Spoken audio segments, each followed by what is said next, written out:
Daf Pei Beis Amud Aleph. We'll begin Daf Pei Aleph on the Beis, 3 lines from the bottom. We learned previously in the Mishnah that if the korban, all of it or roiv of it became tomei, then you burn it. It's burnt lifnei abira from the outside with the outside maracha.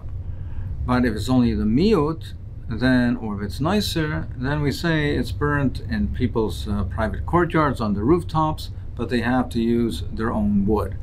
But the tzikonim, the misers, they would burn it lifnei abira and be able to use the wood from the outside maracha. So it says that if only a miut of the meat became tomei, then they would use their own wood. Very min who ask you steer from the following Mishnah. V'chein mishi alsam Yerushalayim v'niskar sheyesh bi'adai b'sar kodesh. If a person left Yerushalayim, and then he reminded himself that he had the basar kodesh, the basar of a korban. Now, a basar of a korban, basar kodesh, is limited to where it can be eaten. Kachim kalim, which is what we're discussing over here, can be eaten within the walls of Yerushalayim. Once it leaves Yerushalayim, then it becomes possible to yaitz. It becomes possible and it has to be burnt.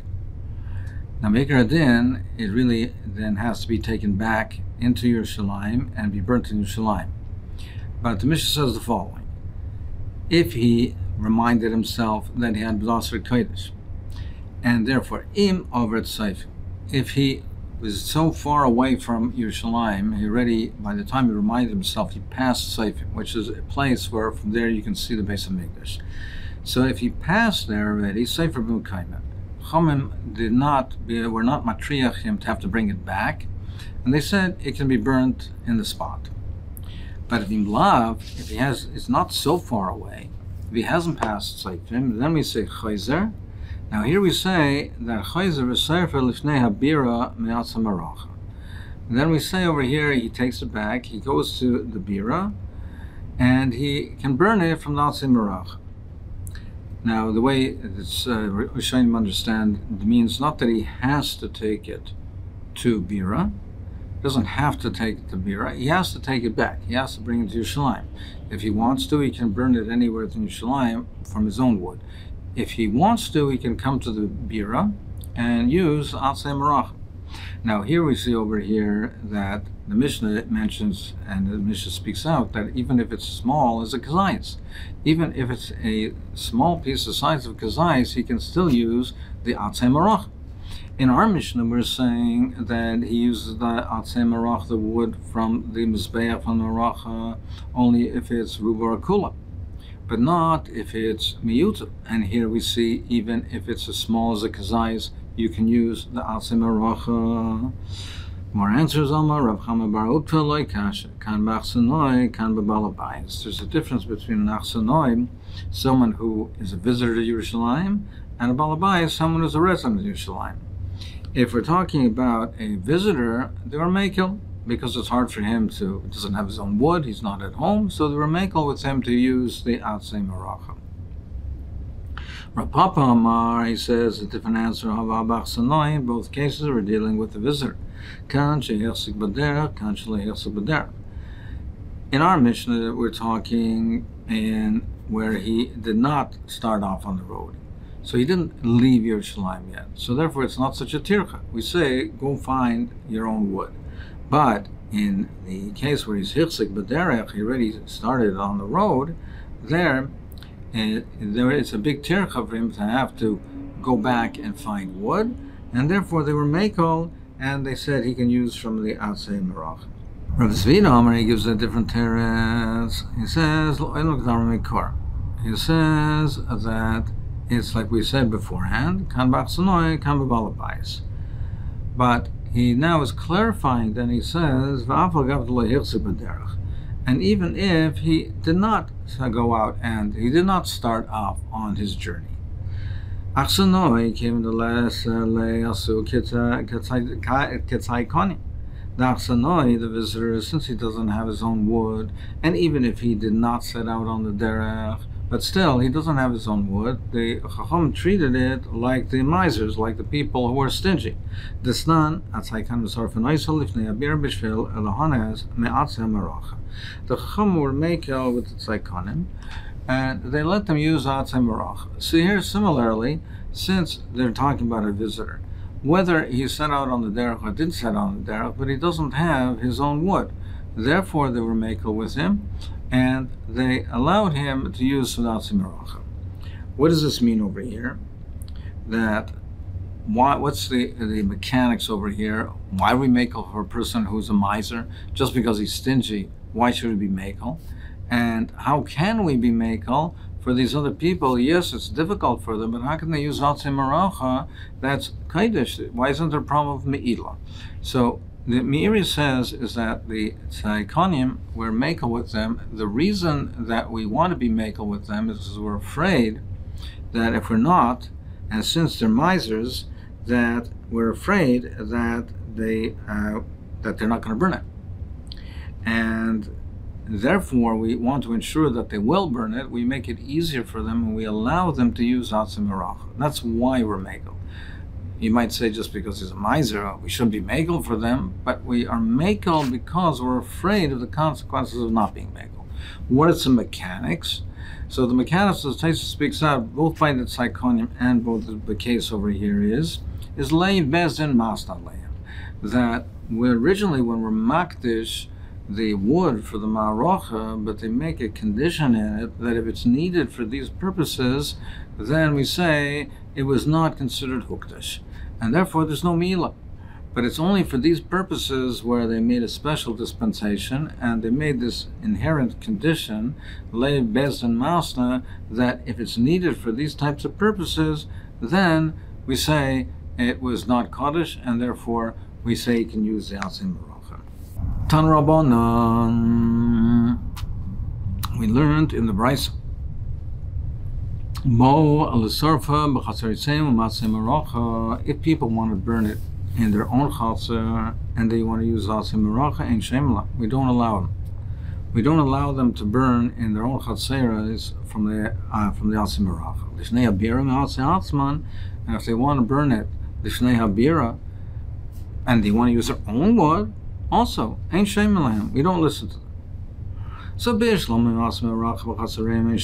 understand why we say that it's to use atzei marach, to use the wood from the marach and to burn it privately. We don't listen to them because maybe they'll take too much wood and some of it will be left over. And then they'll come to use it for private use and they'll be me'ilah. But what's the problem if they burn it lifnei habira and they want to use their own wood? What's the problem? Why do we insist that they have to use the atzei maracha? Rav Yosef Omer shaloi levayish mi she'elem. They did it that way, so not to embarrass someone who doesn't have his own wood. This person is using his own wood. He doesn't have to come on to the atzei maracha. And other people are using atzei maracha. We don't want to embarrass them. So we say everybody has to be treated the same and they all use it from the atzei maracha. Rava Amar b'bnei chashad. Rava says it's because of chashad. Because if they use their own wood and now they have some left over, which is not needed for the fuel to burn the kachim, then they'll take it home. And then people think they're taking from the atzei maracha and they're taking it home with them. My beinayu, what's the enough communion between these answers? The difference is one who brings reeds or dry palm branches. Those types of reeds or those types of branches are not used for the maracha. The maracha, you use thick logs that the fire will burn and will continue burning and burn for a long period of time. You don't use this type of wood for the maracha. So it's clear that this type of wood is not from the maracha. It's not fit for the maracha. So therefore, there won't be any chashad in such a case because people know that what he's taking home is not from the maracha. It's very clear that this is not the wood that's used for the maracha. So there's no chashad. But as far as the answer, the shaloi levayish misha einloi, it would be applicable. Kanan Halsam, we learned in the Mishnah Tomid, Rosh Hamamid, the head of the Mamid, the Mamad, the Kohanim al Ma'amodam. The Kohanim were divided into different Mishmoras and different Batei Avos, and they served different weeks of the year and different days of the week.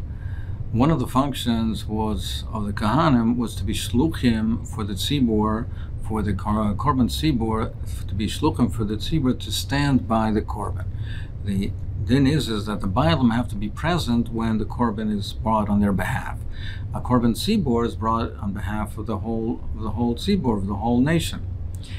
And obviously they can't all be there and standing when the korban tomid is being marked from the korban tomid. So they were designated on a rotated basis, the ma'amodas that would stand there and be the shluchim for the tzibur, to be the Bailam standing by the korban.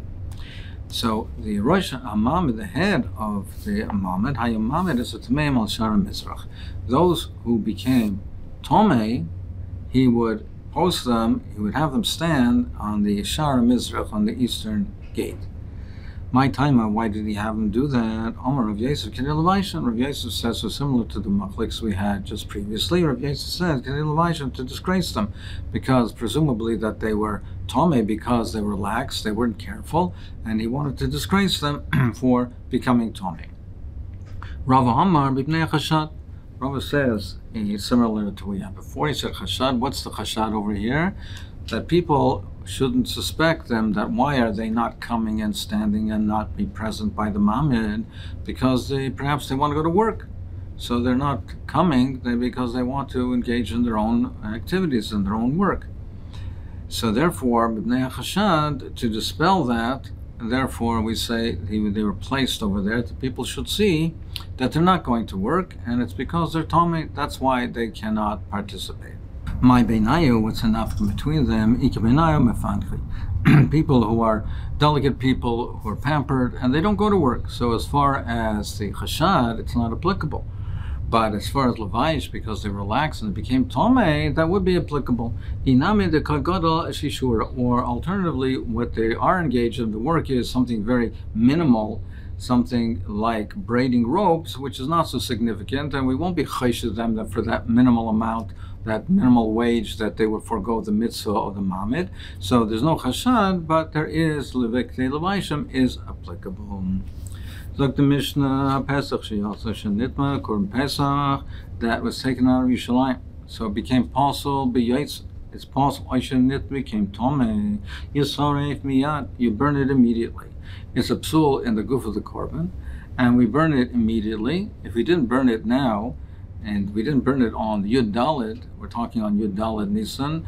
If we didn't burn it now, then if you wait till the next day, it's Yontif. You can't burn it the next day either because it's Yontif. So therefore, you would have to wait till the following day. So we say that since you could burn it now, you should burn it now. Don't leave it overnight. And as we'll see shortly, there is for different cases, a chiv to leave it overnight. But here we don't leave it overnight, burn it immediately, so that you can be mekayim the mitzvah bezrizas as soon as possible. But nitma bailam moishamesu. But if the psul is not in the korban, it's in the bailam, they became tomei, or they died, and now the korban can't be eaten, then two bartzeros, we say that no, don't burn it right away. Wait till it's uber tzarasa, till it's overnight, and the appearance has changed, and it's nicer, and then you burn it on the 16th of Nisan. Rabbi Yechon ben Roy Kaimer, he says, he says this also, burn it immediately, because since no one can eat it, it's considered a psul in the korban, so burn it immediately. You do not need ibur tzura. It does not have to be left overnight. So the Gemara Bishlam Tomei, well, the Mishnah mentioned a psul of yaitze and a psul of tomei. What's the source for these psul? So Bishlam Tomei Ksiva Basar Sheyiga B'Chol Tomei Lo Yeyachal Beishi Sorav. The Torah says beferish that if it became tomei, it cannot be eaten. It has to be burnt. And how do we know? There's a psul of yaitze that it leaves, if it leaves its boundary, that it's possible and it should be burned. The psul yaitze that we're talking about in the Mishnah, Rashi says that it left Yerushalayim. the Rambam says that it's yaitse, that it left the chabur. It has to be eaten in the Bayisechet Yachal. It has to be eaten in the house. It left the house. So how do we know al koponim that yaitse is a psul? D'chsiv hein lo yehuva es dam al kodesh pnima. So it says in the case where by the Yom Shmini L'Milui, that when Nodav Avihu died. So it says that the chatas was burnt. Chatas should have been eaten, and the sorrel chatas, it should have been eaten, and it was burnt. And Moshe Rabbeinu was questioning why this was so. Why was it burnt? So it says in the pasuk, "Hein lo yehuva es hadama al kodesh pnima." The blood of the korban was not brought inside, which implies that if it was brought inside, it would passel it.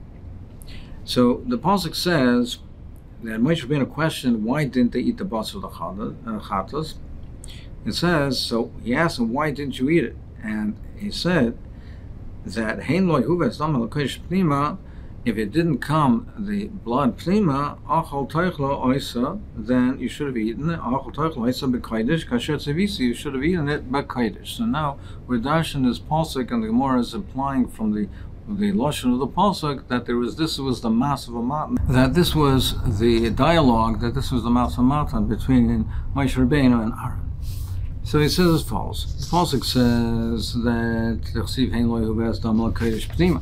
Omer le Moshe l'Aaron. Moshe Rabbeinu said to Aaron, "Madu lo yachaltem es chatas? Why didn't you eat the basar of the chatas?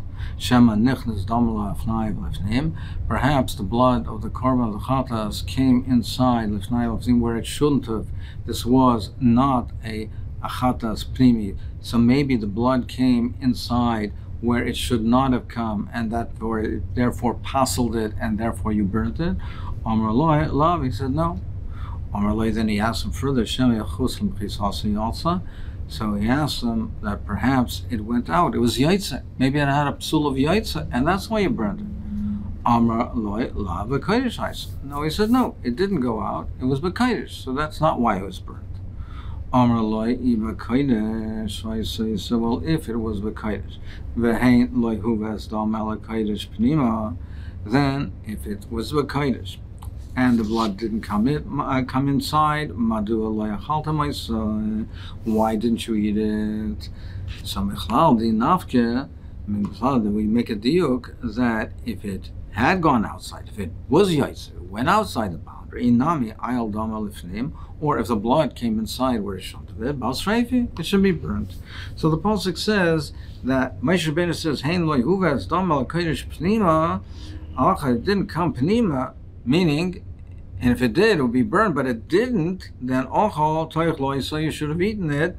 B'kodesh, you should have eaten it b'kodesh, meaning it should have been eaten b'kodesh. If it went outside the kodesh, it would not be eaten, but it didn't come inside, and it was b'kodesh, then why did you burn it? So we can learn out from here that there's a psul of that the damas pnima, if the blood comes lefnei, and if the basar is yaitse, if it goes out, then these are psulim, and then we understand that it's burnt. So this is a makor to teach us that these are psulim and they're burnt. And the next Amud will discuss this further.